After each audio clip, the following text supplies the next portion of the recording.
Bonjour, je m'appelle Chris et je vais faire l'essai de la Toyota Corolla Hatchback 2020 que Toyota Canada m'a prêté pour une semaine, bien que cet essai est totalement indépendante.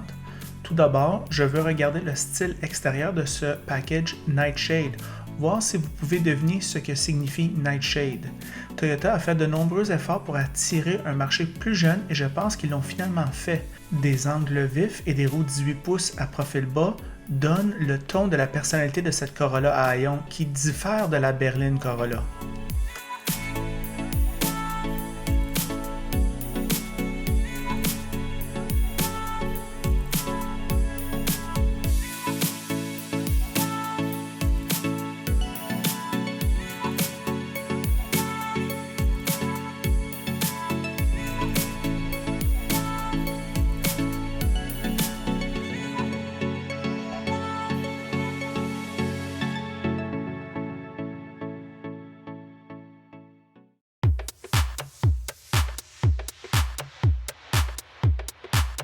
La valise est petite en raison en grande partie du plancher élevé. De plus, les sièges arrière sont moyens pour la catégorie, bien que Toyota vous donne un joli porte-gobelet dans la porte. En avant, il y a beaucoup de place et j'étais dans une position de conduite appropriée. Les commandes manuelles pour le siège peuvent vous induire en erreur, mais il y a un soutien lombaire. Le soutien lombaire rend ces sièges sportifs moins inconfortables et pour leur défense, j'ai passé 2 heures aller-retour à Mont-Tremblant sans douleur et j'ai profité d'une journée de randonnée là-bas. Lors de ce voyage, j'ai particulièrement apprécié les aides à conduite qui ont été efficaces, en particulier lors de l'utilisation conjointe de l'assistance au maintien de voie et le cruise dynamique. L'infodivertissement à CarPlay mais pas auto et l'écran tactile est grande et compliqué. Heureusement, il y a des boutons sur les côtés pour vous sortir du trouble. Des choses plus compliquées sont ce volant avec 19 boutons et un écran d'information surchargé dans le tableau de bord. Le cuir du volant est satisfaisant et la climatisation est facile à utiliser avec un puissant climatiseur refroidissant la voiture à faible vitesse de ventilation. Cela réduit le bruit de la cabine. Les matériaux intérieurs sont assez bons et le design de cet intérieur est très utilitaire. Une fois de plus, une sensation ouverte et aérée ici. Le bruit de la route et du vent est moyen. La conduite est le fun et elle ne se défait que sur les bosses les plus difficiles à Montréal malgré sa suspension entièrement indépendante, par ailleurs très capable. La sensation de la direction est également agréable et bon pour ce type de véhicule. À mon avis, la vedette du spectacle est le moteur 4 cylindres non turbo avec le système d'injection de carburant le plus fiable sur la planète, le système D4S. D4S signifie qu'il y a 2 injecteurs par cylindre, direct et indirect, assurant une fiabilité à long terme. Ce moteur est amusant et plein de pep et assorti du Direct Shift CVT. Cette CVT est peut-être la meilleure transmission pour ce type de véhicule. La CVT a une première engrenage mécanique pour éliminer l'effet élastique avant de devenir une CVT conventionnelle à plus haute vitesse. Vous devez le conduire pour le croire. Ayant possédé une Scion FRS dans le passé, lorsque Toyota veut s'amuser, je sais pertinemment qu'ils savent comment faire et la combinaison transmission-suspension-moteur de cette Corolla est parfaite pour cet haillon. Corolla Hatchback fait 7,5 litres en ville et 5,8 litres sur l'autoroute. Voici nos réflexions sur la route. Bonjour les amateurs de voitures. Aujourd'hui, à l'essai routier, j'ai la Toyota Corolla Hatchback 2020. Ross, qu'est-ce que tu en penses de cette voiture-là? Bien, cette voiture-là est dérivée de la 12e génération de la Toyota Corolla. Fait qu'il n'y a pas besoin de te dire qu'il y a une dynastie, une fiabilité légendaire qui n'est plus à faire. Puis évidemment, bien, ça se ressent par les ventes. Le monde sont vraiment en confiance avec ce produit-là au niveau de la fiabilité. Tout de même un top safety pick, une finition plus soignée que la 11e génération. Il y a vraiment eu un gain. On voit un gain appréciable au niveau de la présentation intérieure. Puis c'est beaucoup mieux qu'avant.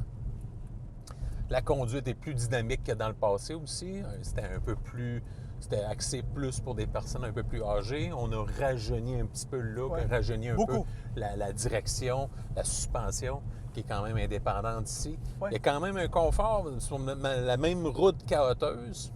J'aurais tendance à dire que ici, dans le siège du passager, je pense que je suis un petit peu plus confortable que la Mazda 3. Mais c'est un, Ouais, c'est un vrai. sentiment. Il y a le profil des pneus. Ben, des fois, ça dépend de la bosse. C'est ça. Il y a le profil des pneus. Il y a la suspension semi-indépendante sur la Mazda 3, Ouais. celle-là qui est indépendante. Fait que c'est quand même, là, quand même appréciable sur cette Toyota-là. La silhouette, ben moi que je trouve, elle est très réussie. Oui. OK? On n'est pas habitué de voir ça chez Toyota.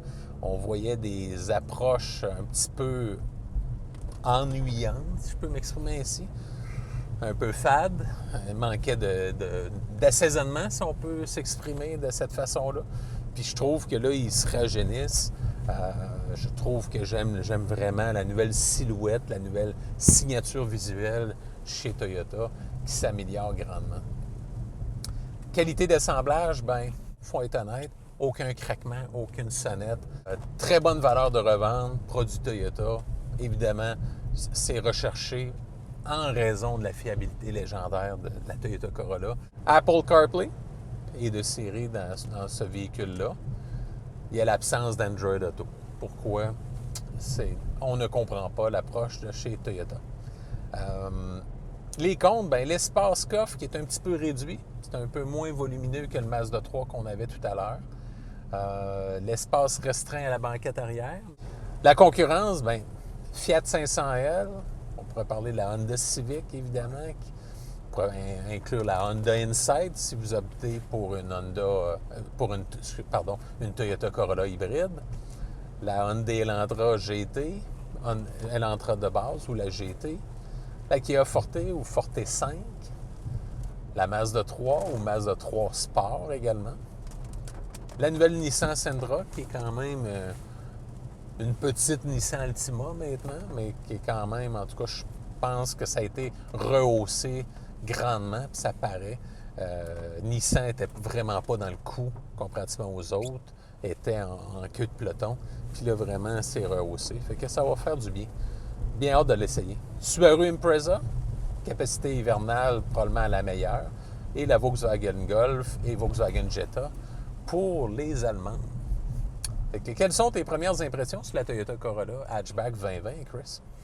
Moi, je trouve que cette voiture-là, c'est la voiture qui est depuis la GT86, c'est la voiture qui est la plus axée sur la jeunesse que j'ai vue de Toyota depuis des années-lumière.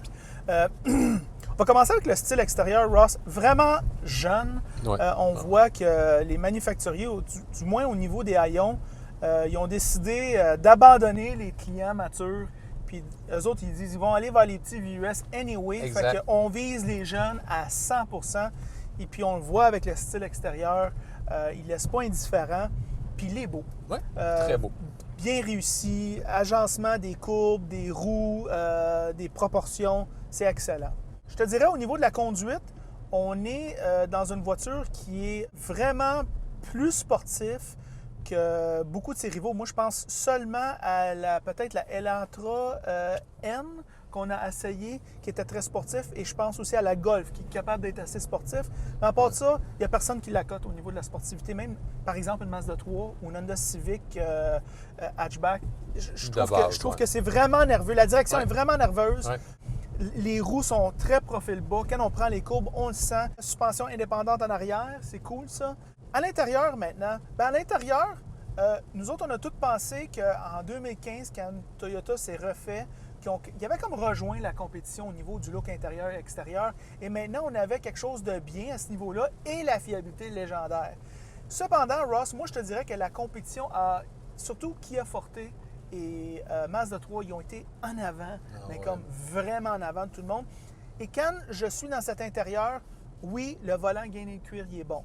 Oui, il y a des matériaux soft touch. Ici, d'ailleurs, tu t'en rappelles-tu, sur la Cadillac XT5, c'était dur. Ici, c'est doux. Ouais. On a vraiment un sentiment que ça va durer longtemps. Oui, tout à fait. Que c'est fait quand même avec du bon goût. Mais en retard versus la Kia et des années-lumière en arrière de la Mazda 3, selon moi, c'est mon opinion. Ouais. L'infodivertissement, ça fait une couple de jours que je l'utilise, c'est un mess. Au moins, tu as des boutons durs pour venir en arrière.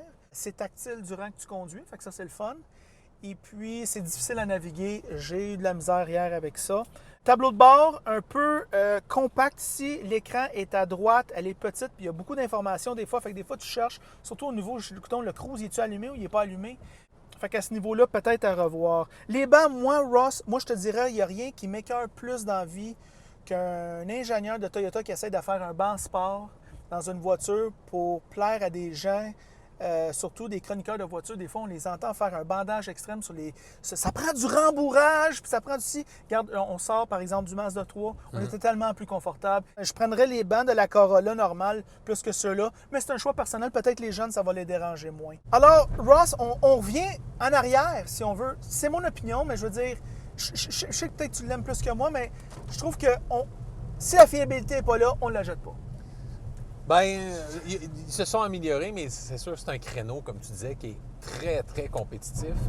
Et disons, je dirais qu'elle se démarque si on fait un achat à très long terme. Oui. Ah oui. Puis, mais en location, c'est sûr que la Excellent. Mazda 3... Excellent. Ouais, la Mazda 3... Ou la Forte. Ou la Forte sont vraiment très attirantes par la finition intérieure, par l'aspect plus luxueux. Ici, on est plus dans une approche VUS de chez Toyota.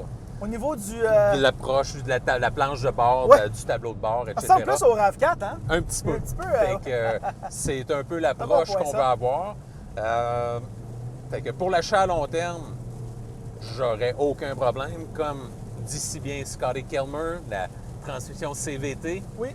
chez Toyota, est-ce qu'elle est bien faite? Sûrement. J'en ai jamais réparé une, ce que lui-même m'a dit.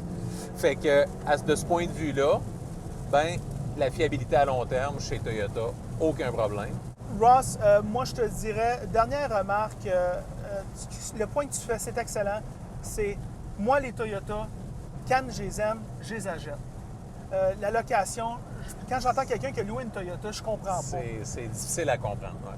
Alors, c'est ça nos pensées sur la très bonne Toyota hatchback. En passant, si vous aimez cette vidéo, aimez-le. Si vous ne l'aimez pas, aimez-le pas. Et si vous l'aimez beaucoup, franchement, abonnez-vous à la chaîne.